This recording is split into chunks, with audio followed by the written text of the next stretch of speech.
Muy buenas tardes con todos. Ya vamos a dar inicio a esta sesión, para lo cual invitamos a la psicóloga Sandra Edith Chafloc, que va a resolvernos diferentes dudas con respecto a un tema que en definitiva es una problemática que se vive no solamente en el Perú, sino también en todo el mundo, como es la violencia y el abuso sexual infantil. Eh, de mi persona, mi nombre es Flavia Regina Herrera Rojas, estudiante de psicología de sede Piura en la Universidad César Vallejo.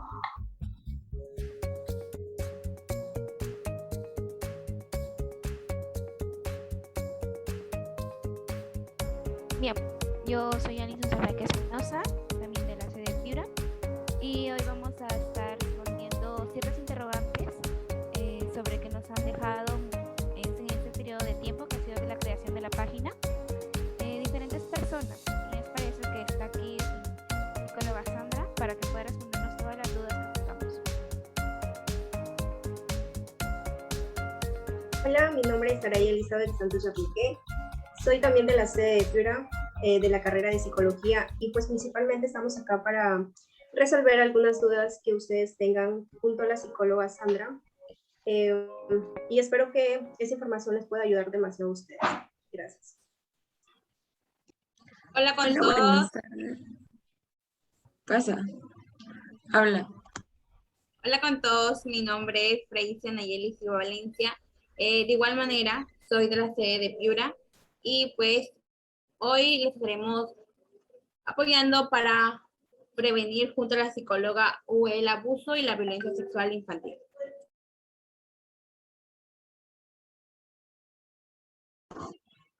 Hola, buenas tardes con todos. También soy de la sede de Piura. Mi nombre es Stephanie Briceño Rivera y hoy en colaboración junto a la psicóloga pues esperamos disolver todas sus dudas acerca del abuso sexual infantil. Está bien, ahora invitamos a la psicóloga Sandra, que ella misma se presente, nos diga desde dónde se encuentra en estos momentos. Hola, ¿qué tal, chicos y chicas? Para mí un gusto pues estar aquí. Yo soy psicóloga, terapeuta gestálica y terapeuta familiar, ¿no?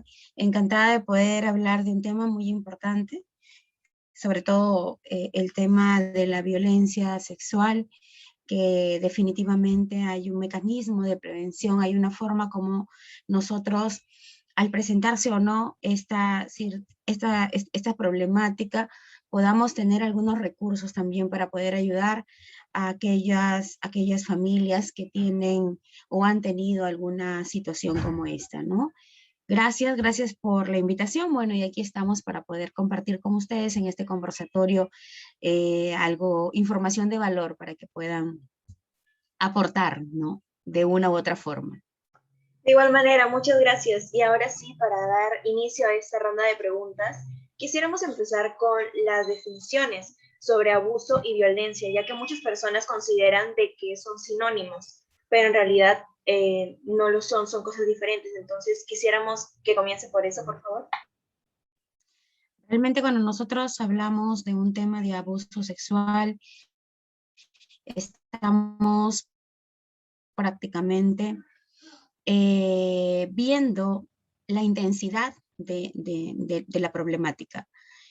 Cuando estamos hablando de violencia sexual, es una actividad o contacto que se ocurre definitivamente sin el consentimiento, y esto puede involucrar fuerza física, amenaza, chantajes, bien. Y cuando estamos hablando del tema del abuso, es cualquier mecanismo de acercamiento que hay desde un adulto a un menor. Y inclusive este mecanismo que tiene es un mecanismo atractivo, de cierta manera, no siempre tiene que sustituir la fuerza física, sino también es aquella vínculo que de cierta manera a veces generan las personas que tienden a estos acontecimientos, a estas situaciones que parten de muchos factores. Y el tema es la intensidad. El tema de la diferencia hacia lo que yo les puedo mostrar aquí es que hay la fuerza cuando hablamos de abuso es cualquier mecanismo de cercanía para lesionar emocionalmente y físicamente a a un niño, ¿no? Estamos puntualizando sobre todo en la parte infantil, ¿no? Claro, así es, y en definitiva, cada uno tiene diferentes factores, por eso suele confundirse, sin embargo, pues los dos también causan daño. Ahora sí. Con respecto a la segunda pregunta, es ¿cuáles son los cambios emocionales o de comportamiento que nosotros podemos ver en los niños que son víctimas de violencia o de abuso sexual? Son diferentes las formas como los niños responden a este tipo de situaciones. Hay niños que son como que kinestésicos, visuales, auditivos, tienen diferentes formas de reaccionar y va a depender mucho también, chicos y chicas, de la edad que tenga el niño. No es igual cómo responde un niño de 3 años a cómo responde un niño de 8 años. A uno de 10 no es igual las formas porque va a depender mucho del contenido inicial que tenga el niño, de la personalidad, de lo que allá afuera podamos ver que es el acompañamiento, las formas, la autoestima del niño también. Tiene que ver de diferentes maneras. Hay niños que tienden a retraerse, hay niños que se esconden, hay niños que responden con la cólera, con la ira, hay niños que se apenan, que lloran mucho, hay niños que no quieren comer, por ejemplo, hay niños que desatan una condición de llorar frecuentemente y no dar a conocer con palabras lo que sienten. Como les digo, son diferentes las maneras, sentimientos de vergüenza, miedo, ansiedad, temblores físicos. Entonces, todo lo que tenga que ver con estos cambios de comportamiento en el niño va a depender de muchos factores. Primero, de la edad del niño, segundo, del acompañamiento familiar, de qué tan vinculados estén con la familia, qué tan relacionados estén con la familia. Si nosotros hablamos, por ejemplo, de una condición de familia de tipo o de dinámica disfuncional, va a ser muy difícil que el niño tenga la facilidad de poder compartir lo que está pasando. Si estas personas son de tipo autoritario, va a ser muy difícil que pueda dar a conocer. Muchos niños son asintomáticos, muchos niños no presentan síntomas y otros niños sí presentan síntomas de diferentes formas. A veces también aparecen las respuestas fisiológicas, como que son los niños que tienen dificultades, por ejemplo, enuresis, con la orina, con sus esfínteres, en el aprendizaje. Entonces, vemos ahí de diferentes maneras y bueno, las señales son múltiples. Realmente, los niños siempre, sean las diferentes formas que tengan de reaccionar, las señales se presentan. Y aquí quienes necesitan estar atentos a ello son las personas, los adultos, quienes están allá al costado.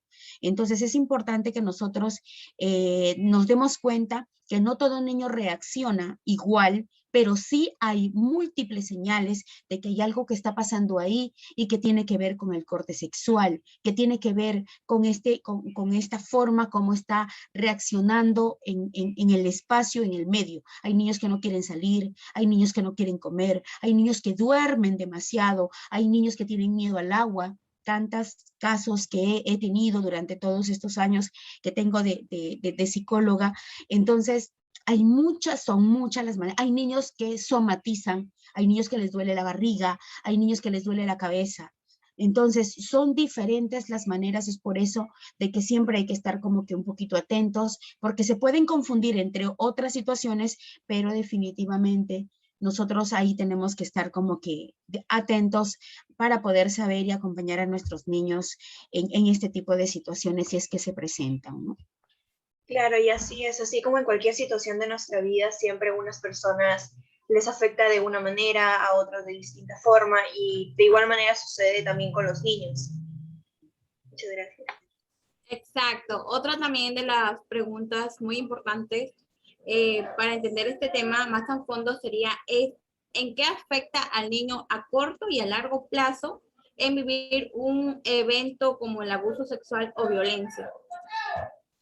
Definitivamente a corto plazo tiene que ver muchísimo con todos los factores que he mencionado anteriormente. Son niños que tienden a respuestas que tienen que ver con todo lo que en el momento están, o podría ser un placer para el niño. Para un niño, un placer muy grande es jugar. Para un niño un placer muy grande es comer, es dormir, es estar presente, el estar activo, ¿no? Ese es el niño que comúnmente estamos a corto plazo viendo cómo nosotros vemos a un niño sano allá afuera, que se divierte, que sonríe con naturaleza, que es espontáneo. Cuando estamos pasando por este tipo de episodios, el niño normalmente tiende a rechazar todo aquello que anteriormente le causaba placer. Tiende a rechazar, tiene miedo a dormir, por ejemplo.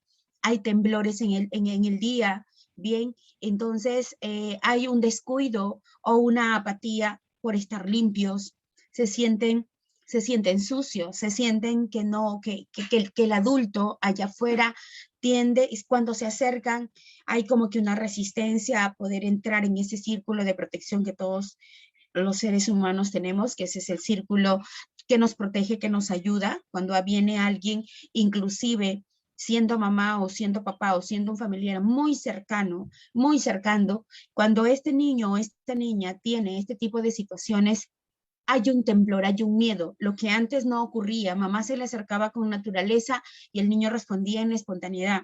Ahora no tanto si es cercano, no tanto si es de confianza. Hay un mecanismo de resistencia y de rechazo ante las personas cuando sienten que invaden ese círculo de privacidad. Bien, entonces esa es lo que tenemos de la consecuencia a corto plazo.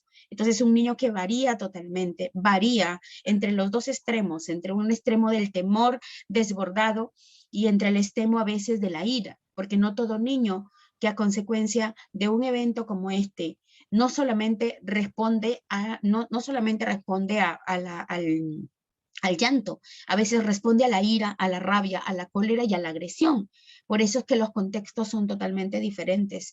Una vez tuve un niño que dentro de la consulta me lo habían traído de un albergue, lo habían rescatado de la calle y lo habían llevado a un albergue, y ellos no tanto sabían hasta qué punto este niño estaba lesionado, porque la gran parte de los comportamientos que normalmente veían estas personas de cuidado lo veían como que el niño había estado expuesto allá afuera a las diferentes situaciones que, bueno, la calle da de muchas formas, pero este niño, su comportamiento de agresividad, porque hubo un acontecimiento muy importante, y es que el niño lastimó a un animalito del albergue y lo lastimó de una manera tanto así que las personas tuvieron a asustarse del evento, este evento de ira, de rabia, de cólera, de rechazo y de odio por todo aquello, ese resentimiento. Esas cóleras, tenía 8 años de edad, tenía que ver y estaba escondiendo un tema de abuso.